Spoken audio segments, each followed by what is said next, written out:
அனைவருக்கும் வணக்கம். இளம் வயதிலேயே அன்னை ஆதிசக்தியினுடைய திருமுலைப்பால் உண்டு திரு ஞானசம்பந்தர் என்கிற பெரும் பேற்றை பெற்ற ஞான மகானுடைய திருவாக்கிலிருந்து நல்ல ஞானோபதேசத்தை கற்றறிந்த கண்ணுடைய வள்ளல் என்கிற ஞான மகான் பாடி அருளிய ஓய்வில் ஒடுக்கம் என்கிற நூலை வாசித்துக் கொண்டிருக்கிறோம். இந்த நூலை பதிப்பித்து உலகத்தவருக்கு இரக்கத்தோடு வழங்கிய திரு அருட்பிரகாச வள்ளலாருடைய தொண்டு போற்றுதற்குரியது. கடந்த பதிவிலே உண்மையான பிரகாசத்தை, உலக மாயை என்கிற இருளிலே இருக்கக்கூடிய மனிதன் நல்ல பிரகாசத்தை அடைய வேண்டும் என்றால் ஓதி உணர்ந்து உரைத்த நற்குருமார்களின் வார்த்தை அவர்களை வழிநடத்தும் என்று சொன்ன கருத்துக்களை பார்த்தோம். இன்றைய பதிவிலேயும் நல்ல பல நற்கருத்துக்களை தொடர்ந்து பார்க்க இருக்கிறோம். சாயா புரடனை போல் ஆனந்தமே தடித்த மாயா மயிரி மனம் ஆண்ட நேய உரை ஆவேசர் வீரராசர் மடலாளர் சாவ ஆனந்தர்க்கு சரி. சாயாபுருடன் என்பதை பற்றி இங்கே கண்ணுடைய வள்ளல் குறிப்பிடுகிறார். சாயா என்றால் நிழல். நாம் ஏற்கனவே போகமாமணியுடைய நூலை வாசிக்கும் போது அவருடைய 7000 என்கிற நூலிலே சாயாபுருடனை எப்படி பயன்படுத்துவது என்பதை பற்றி சொல்லி இருந்ததை பார்த்தோம்.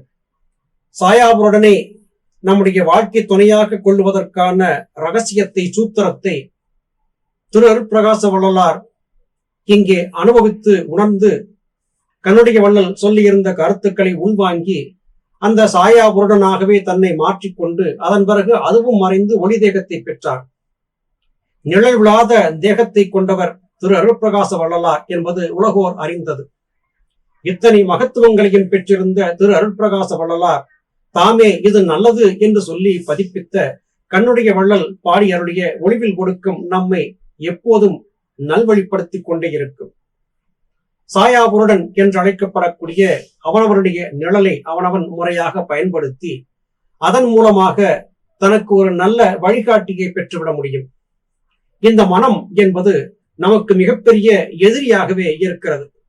எதிரியாக இருக்கும் மனத்தை தரமான சித்தத்தின் துணை கொண்டு நாம் அடக்கி ஆண்டு அதை நம்முடைய கட்டுப்பாட்டுக்குள் கொண்டு வந்து விட்டால் நம்முடைய மூத்த சித்த விருமக்கள், குருமார்கள், ஞானிகள் சொல்லிக் கொடுத்த நற்கருத்துக்களை, அவர்கள் சொன்ன நூல்களை எல்லாம் வாசித்து அதன்படி மனதை பக்குவப்படுத்தும் பலனை தெரிந்து கொண்டு விட்டால் சாவு என்பது நமக்கு சர்வசாதாரணமாக மாறி போகும். பொதுவாக இன்றைய உலக வாழ்க்கையிலே மரணத்தை பற்றி எண்ணி பயப்படக்கூடிய நிலையே அதிகம் காணப்படுகிறது. பிறப்பு என்று ஒன்று உண்டானால் இறப்பு என்கிற ஒன்று இருந்தே தீரும். ஆனால் அந்த இறப்பிற்கு பின் என்ன ஏற்படுகிறது என்பதுதான் பொருள். சுமந்து வந்த கர்மவினைகளை தொலைப்பதற்காக மறுபடியும் பிறவிகள் எடுக்க வேண்டியது இருக்கிறது. அது மனித பிறவியாகத்தான் இருக்கும் என்கிற எந்த உத்தரவாதமும் கிடையாது. நாயாக, பன்றியாக, கோழியாக, ஆடாக, பறவையாக இப்படி எந்த விதமான பிறவியை வேண்டுமானாலும் எடுத்துவிடக்கூடும். வாழ்ந்திருக்கும் இப்பிறவியிலே நல்லபடியாக ஞான மகான்கள் சொன்ன கருத்துக்களை உள்வாங்கி நேர்வழி நடந்து சரியான பாதையிலே பயணிக்கக்கூடிய ஒருவர் உண்மையான ஆனந்தத்தை பெறுவார்.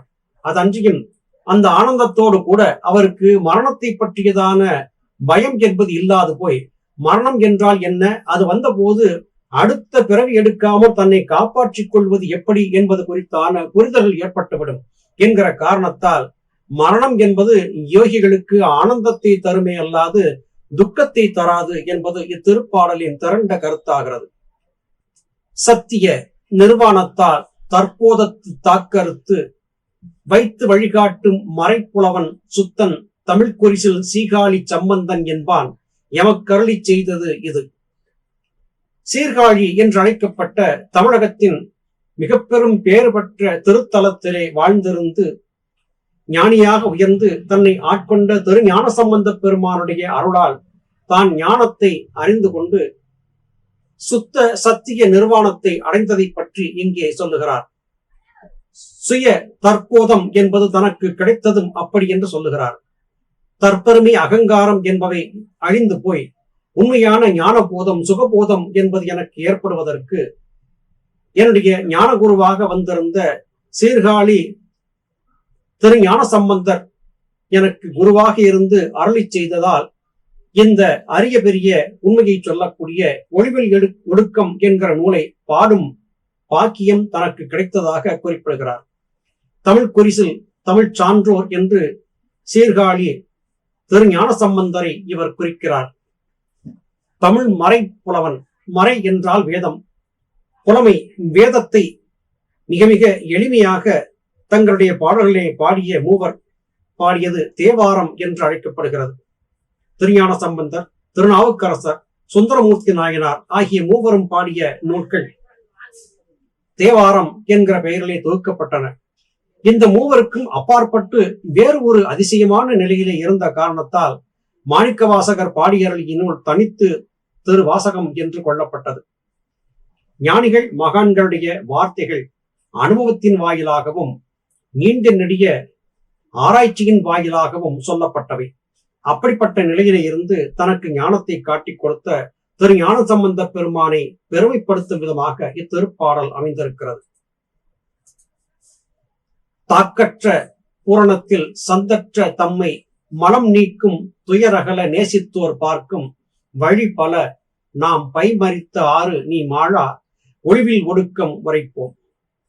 இந்த உலகிலே பற்பல விதமான துன்பங்கள் வந்த வண்ணமாகவே இருக்கின்றன. மனித வாழ்க்கை துன்பம் நிறைந்ததாகவே இருக்கிறது. அப்படிப்பட்ட துன்பம் நிறைந்த இந்த மனித வாழ்க்கை வாழ்ந்து கொண்டிருக்கக்கூடியவருக்கு இன்பம் என்பது கிடைக்கவே கிடைக்காதா என்கிற ஏக்கம் எல்லோருக்கும் இருக்கும். உண்மையான இன்பத்தை பெற வேண்டும் என்றால் நாம் இதுவரையிலும் அறிந்து வைத்திருக்கக்கூடிய ஆணவம், கண்மம், மாயை என்கிற 3 மலங்களை போக்கிக் கொள்ள வேண்டும். இந்த 3ம் மாயை கொண்டே உருவாகின்றன. பார்த்தல், கேட்டல், நுகர்தல், சுவைத்தல், இப்படி புலன்கள் வழியாக நாம் பார்க்கக்கூடிய இந்த உலகியல் சார்ந்த விடயங்கள் எல்லாமே மாயை.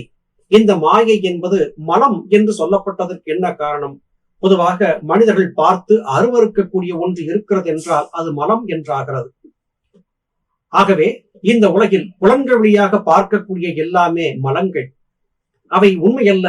அவை வெறும் துர்நாற்றம் வீசக்கூடிய பொய்யான விளக்கங்கள் தான். அது நமக்கு உதவாது என்பதை புரியப்படுத்தும் விதமாகவே இந்த உலகியல் சார்ந்த அருவருக்கத்தக்க விடயங்களை மலத்தோடு ஒப்பிட்டு சொன்னார்கள். நம்முடைய துயர் நீங்க வேண்டும் என்றால் இந்த புலன்கள் வழியாக சலித்து மனம் தெரிந்து கொண்டிருந்த விளக்கங்களை எல்லாம் இவை பொய், மாயை, மலம் என்று தள்ளி பழக வேண்டும். இப்படிப்பட்ட நிலையை புரிந்து கொள்வதற்கு தேவையான ஞான கருத்துக்களை தனக்கு திரு ஞான சம்பந்த பெருமான் உபதேசித்ததாகவும் அவற்றை தான் வாசித்து பார்த்து அறிந்து அதன் மூலமாக எக்காலத்திலும் குறைவுபடாத ஆனந்தத்தை தரக்கூடிய ஒளிவில் ஒடுக்கம் என்கிற நூலை நான் இங்கே பாடுகிறேன் என்று கண்ணுடைய வள்ளல் கூறுகிறார். சுருதி, குருவாக்கு, சுவானுபவம் 3ம் சரிவொத்த போதம் உனை சார்வை தெரிய உரைத்த நூற்பேர் கேள் ஒளிவில் ஒடுக்கம் விரித்த நூற்கெல்லாம் விதை. கண்ணுடைய வள்ளல் இந்த நூல் அன்றியும் வேறு நூல்களையும் எழுதியிருக்கக்கூடும். எனவே இந்த வார்த்தையை பயன்படுத்துகிறார். ஒளிவில் ஒடுக்கம் என்கிற இந்த நூல் நான் எழுதியிருக்கும் நூல்களுக்கெல்லாம் விதையாக இருக்கிறது என்று குறிப்பிடுகிறார். அப்படி என்றால் ஞானத்தை தேடி பயணிக்கக்கூடியவர்களுக்கு சைவ சித்தாந்த வேதாந்தத்தை புரியப்படுத்தக்கூடிய தொடக்க புள்ளியாக என்னுடைய இந்த நூல் இருக்கும் என்று அடக்கத்தோடு குறிப்பிடுகிறார். உண்மையிலேயே இந்த நூலிலே எண்ணற்ற நற்கருத்துக்கள் பொதிந்திருக்கின்றன. இருந்தாலும் கூட தன்னுடைய இந்த நூல் தொடக்கத்தை தரக்கூடிய ஒரு சிறு விதையாக இருக்கும் ஞானம் தேடி பயணிப்பவர்க்கு என்று அடக்கத்தோடு தெரிவித்துக் கொள்ளுகிறார் கண்ணுடைய வள்ளல். ஞானம் பெற வேண்டும் என்றால் 3 முக்கிய விடயங்களை நாம் தெரிந்திருக்க வேண்டும். சுருதி, குருவாக்கு, சுவானுபவம், இந்த 3ம் தெரிந்திருக்க வேண்டும். சுருதி என்பது எது? நூல்கள். ஞானிகள் மகான்கள் எழுதி வைத்த நூல்கள், அவை சுருதி என்று கொள்ளப்படும். குருவாக்கு என்பது அந்த நூலை வாசித்து பார்த்தாலும் நமக்கு நிச்சயமாக குழப்பமே மிஞ்சுகிறது. அதிலே சொல்லப்பட்டிருக்கக்கூடிய பாடல்களுக்கான பொருள் விளக்கத்தை புரிந்து கொள்வது நிச்சயம் கடினமாக இருக்கிறது. இப்படிப்பட்ட மிகவும் சிக்கல் நிறைந்த பாடல்களை பொருந்தி இருக்கக்கூடிய சுருதியாக பயன்படக்கூடிய நூல்களின் கருத்துக்களை எல்லாம் வாசித்து தான் ஓதி உணர்ந்ததன் காரணமாக விரிவாக எடுத்துரைத்து தெளிவுபடுத்தக்கூடிய வகையிலே சொல்லக்கூடிய குருமார்களுடைய வார்த்தை உயர்ந்தது. அதன்றியும் சுருதியிலே பார்த்தது, ஒரு மூலமாக அறிந்தது, இவை இரண்டையும் அடிப்படையாக கொண்டு நாம் நம்முடைய சொந்த அறிவை கொண்டு அலசி ஆராய்ந்து பார்க்க வேண்டும். அது நமக்கு சுவானுபவத்தை கொடுக்கும், சுயமாக ஆராயக்கூடிய தன்மையை கொடுக்கும். அப்படி பார்க்கும்போது எந்த ஒரு நூலை கற்பதாக இருந்தாலும் அந்த நூலுக்கு ஞானிகள் மகான்கள் கொடுத்திருந்த விளக்கம், அந்த விளக்கத்தையும் நூலையும் கொண்டு நம் அறிவு நமக்கு எதை போதிக்கிறது என்பதை அலசி ஆராய்ந்து பார்க்க வேண்டும். இவை மூன்றையும் கொண்டு பயணிக்கக்கூடிய ஒருவனுக்கு சரிவொத்த போதம் என்பது கிடைக்கும். உண்மையான ஞான தெளிவு என்பது கிடைக்கும்.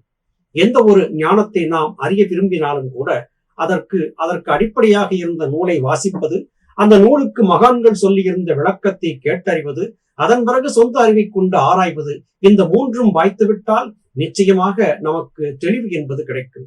இந்த மாதிரியான கருத்தை உங்களுக்கு சொல்லித்தரக்கூடிய ஒளிவில் ஒழுக்கம் என்கிற இந்த நூல், நீங்கள் ஞானத்தை தேடி பயணிக்கிறீர்களா? இந்த நூல் உங்களுக்கு முதல் நூலாக இருந்து வழிகாட்டும் என்பதை தன்னுடைய அடக்கமான வார்த்தையின் மூலமாக அறிய தருகிறார் கண்ணுடைய வள்ளல். இத்தனை பேரானந்தம் பொய்ந்த ஒரு நூலை நமக்கு தந்த பெருமைக்காக வள்ளல் பெருமகனாரை வாழ்த்துவது நம் கடமை என்றாகிறது. நல்லது சகோதர சகோதரிகளே, மீண்டும் அடுத்த பதிவிலே உங்களை சந்திக்கிறேன். அதுவரையிலும் நன்றி, வணக்கம்.